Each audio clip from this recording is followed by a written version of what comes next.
can't be it.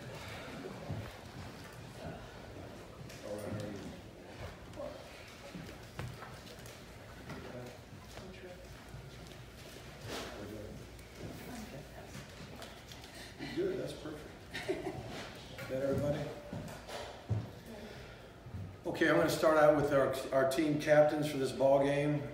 Again, we vote weekly as a coaching staff to decide who deserves to be the captain, offense, defense, special teams. At the end of the year, our players decide who the permanent captains will be. On offense, we've got Travis Homer. Defense, Shaq Quarterman, Michael Pinckney. And on special teams, Jaquan Johnson.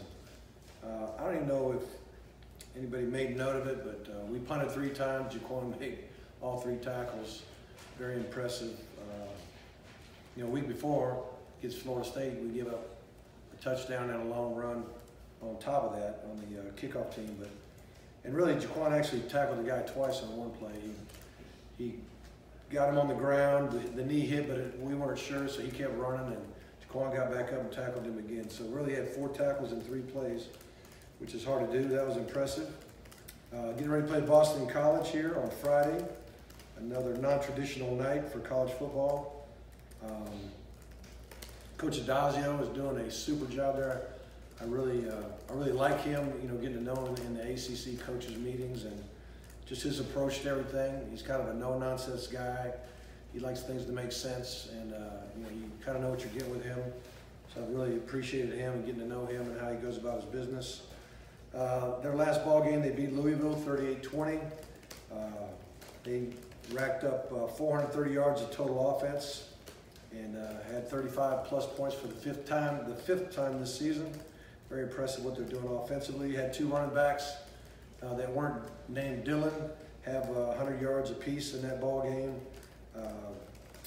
Zach Allen, number 2, their preseason All-American, had 7 tackles. He had 3 tackles for loss. He had a sack, blocked a PAT. He was the ACC Defensive Lineman of the Week. Great player.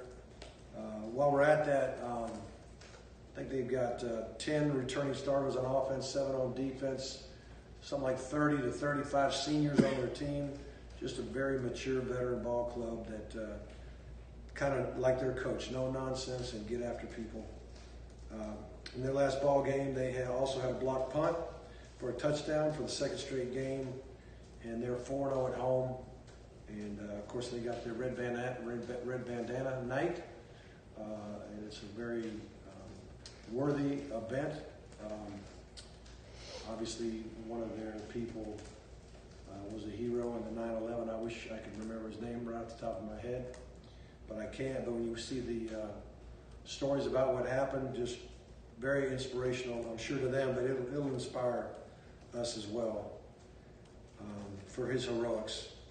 Their offense for the season, averaging 39 points a game, almost 450 yards per game.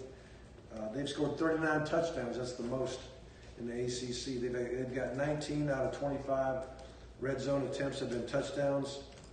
The quarterback's thrown for over 1,200 yards and 14 touchdowns. And BC ranks number 1 in the ACC in passing efficiency. The running back, Dylan, has rushed for 652 yards and 6 TDs and hadn't even played in the last 2 games. So they got 5 receivers that have had 10 catches or more. Their tight end leads the way with 17 catches, 3 touchdowns. His name's Sweeney, number 89, and this is actually his 46th game.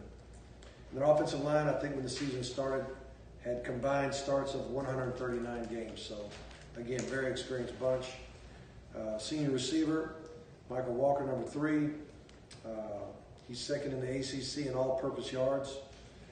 He's also had 5 carries for 30 yards. Their senior receiver, number 6, Smith, is averaging 18.4 yards per catch. Defensively, overall, 26 points a game, 380 yards a game. They've picked off 11 passes and they've recovered 6 fumbles. They're +6 in turnover ratio. Again, Allen, number 2, has racked up 36 tackles, 11 tackles for loss, 4.5 sacks. Had 100 tackles last year. We're talking about a defensive end, not a linebacker. So just very mature guy again. 45 opportunities for him. The 45th game he's playing in. Strahan, number 13, leads the team with 54 tackles. McDuffie, number 55, has 38 tackles, 4.5 tackles for loss, and 2.5 sacks. Cheevers, number 4, leads the team with 4 picks, and he's getting a lot of yards after each catch. Definitely a ball hawk. And then their senior DB, Harris, number 8, is leading the secondary in tackles with 41.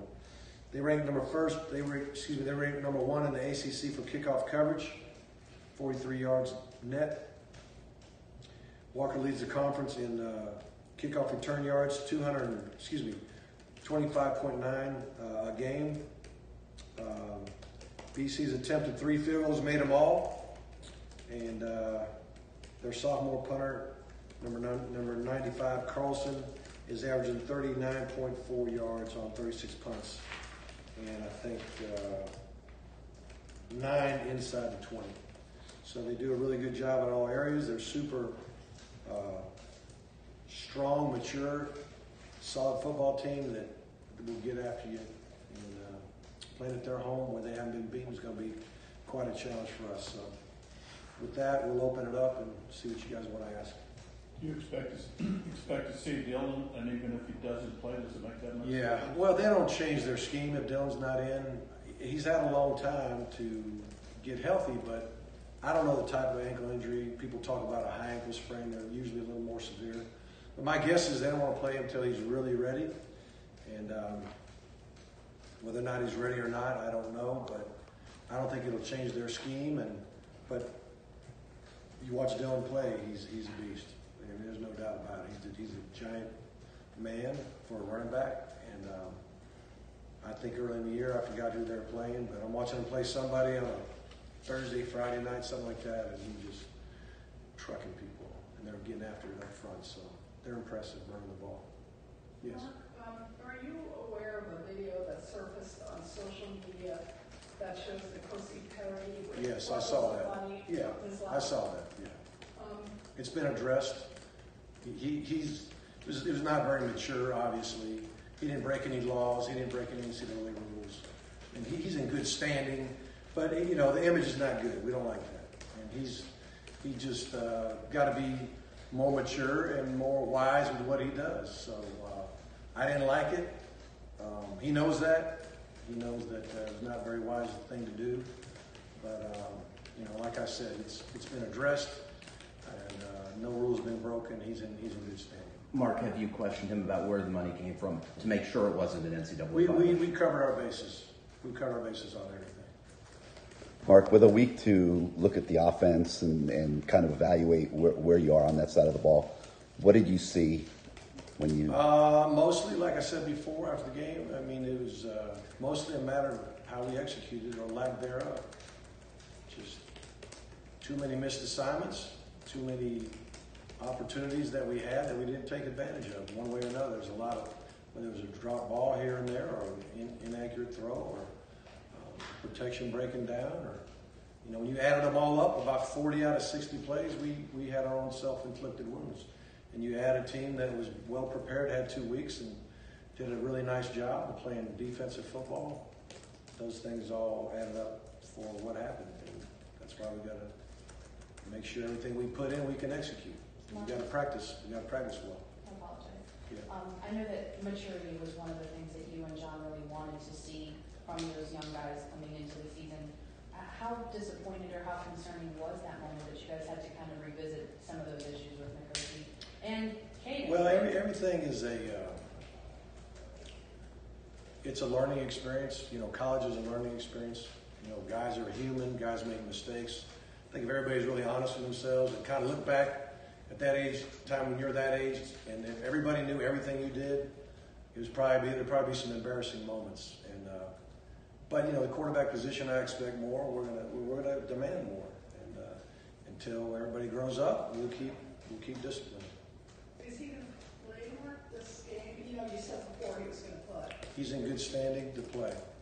Is it, the other thing I want to ask you about the quarterback position, can it be troublesome? I don't know if the word is detrimental in any way when you switch quarterbacks, when you have more than one come in, and what if nobody's doing great and you say the other guy is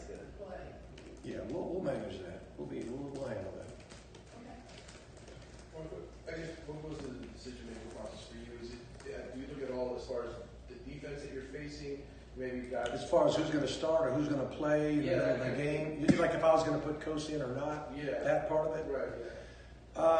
I think Kosi's come far enough to play in a game when it counts the most. Right now, I think Malik gives us a better opportunity to win as the starter. So, am I saying 100% he's going to get in the game? No, but the plan would be for our second team quarterback to get in the game. And any time that I've been coaching, if I got a second team guy that's ready enough to get in the game and is only going to get better with game reps, I want to get that guy in the game. If I don't think he's going to hurt the team in some way, shape, or form. I think Kosi's has come far enough to at least earn the right to get into a game as a number 2 right now. And whether or not the situation's right and all that, like I said, we'll manage that as it comes. Are you second guessing yourself at all for changing the starting situation for the North Carolina game? Well, not really, because I believed what I believed, and so I mean, you got to go with your gut and your heart and what you believe is right. And when you think something's right, then you do it. And then if you think making a change back is a better decision, regardless of what people might think, you got to do it. I mean, that's what leadership's all about, to make decisions that may not be popular or may not be understood. But it's just like I told all the quarterbacks, this is not a personal thing against anybody or for anybody. We as coaches are trying to get the best players to get in the game that gives the best chance to win at all positions. That's how we're doing it. And when I made the decision to go with Kosi, I thought that was the right thing to do at the time. And then when I made the change, I thought that was the right thing to do at the time. So the good news is Malik handled the demotion like a man and didn't do a bunch of things that might hurt his chance to be the guy again. He just went back to work, and he was supporting his teammate. I think the other thing that's good is those two kids actually like each other a lot. I think there's a great camaraderie in the quarterback room, and I think we all want the same end, and that's to win. And if one guy felt like the other guy being in the game would help us win, I think he would say, I'd rather him be in the game, unselfishly, and that's hard to do. But anyway, I think we're on a good track. I don't think Malik's credibility with the team is diminished at all. I think they still believe in Malik, and I think if Kosi was in the game, they'd say, let's roll. That's just how I think the team would react. Where's Jaron Williams at this stage of his development? He's learning. He's getting there.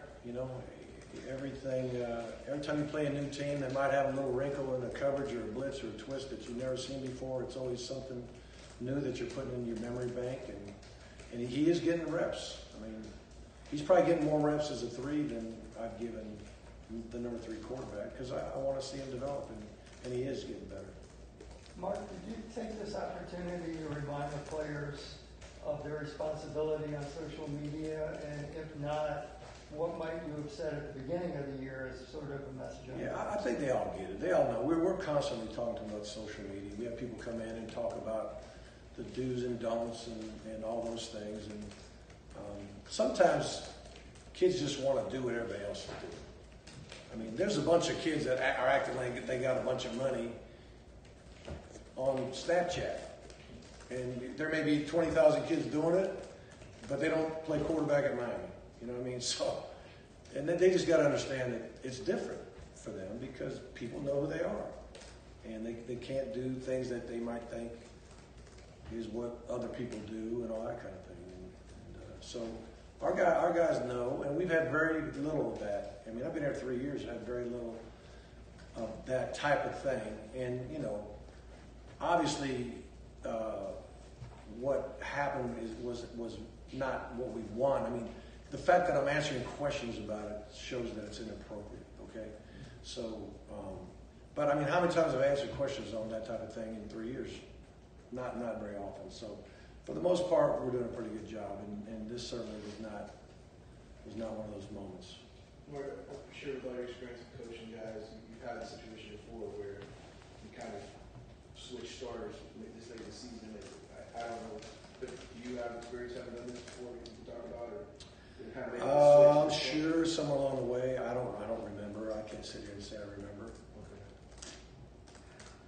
Anybody else? The where you stand at receiver with that Hightower now, obviously, and Noah Mon, would you anticipate that Pope and Hazard are ready to help more? Are they still learning? Well, Pope's been getting more reps. I don't know if you guys have been keeping track on that. It's hard to tell if you don't get a lot of catches sometimes, but he's been in the game a good bit. And of course, number 8, D, he's been starting a little bit as a freshman. And Cager's been kind of working both sides, and we've had Jeff inside and outside. He knows both. Harley knows inside and outside. We still got Langham, so we still got guys that can do it. And then the guys really practicing well. That somewhere along the way we're probably getting more what we call 12 personnel, 2 tight end sets. Is Mallory? He's practicing extremely well, and we may do a little bit more of that here and there because of his maturity, his growth. I think Ezzard is coming along. Everybody's at different paces, but we got some guys that'll end up being really good when they figure it all out. Mark, at this point, how long do you anticipate Brian Hightower being out? We don't think he'll play this week. Okay. I mean, we're sure he's not going to play this week, but we're hoping for Duke. He has, as an offensive follow-up, so you're watching the game tape, 40 out of 60 plays are bad. And at least one guy doesn't do what he's supposed to do. Yeah. In offensive football, you got to have all 11 execute. And we showed tape too of, hey, look at all the plays where everybody did right. My gosh, look what happened. So, and that was a big point of emphasis. And we took. I think I mentioned before, at least on my coach's show, that on that first practice, which was Tuesday, we took every single play that we had one of those issues, got the exact same defense, and we just made the correction. And you'd think you could make corrections every week, but if you got to get ready for a game the next week, it's hard to take a whole period of your scout work and designate it to something that happened last week instead of getting ready for what's about to happen this week. But by doing that, I think it helped everybody. It helped solidify in their brain how important not only is it to do it well in the game, but you got to do it well in practice in order to expect to do it well in the game. And the other thing too is the simulation of the scout team. The better the scout team simulates the look, the better chance we have of executing in the game. So, anyway, appreciate y'all. thanks, Mike. Thanks, guys. Thanks.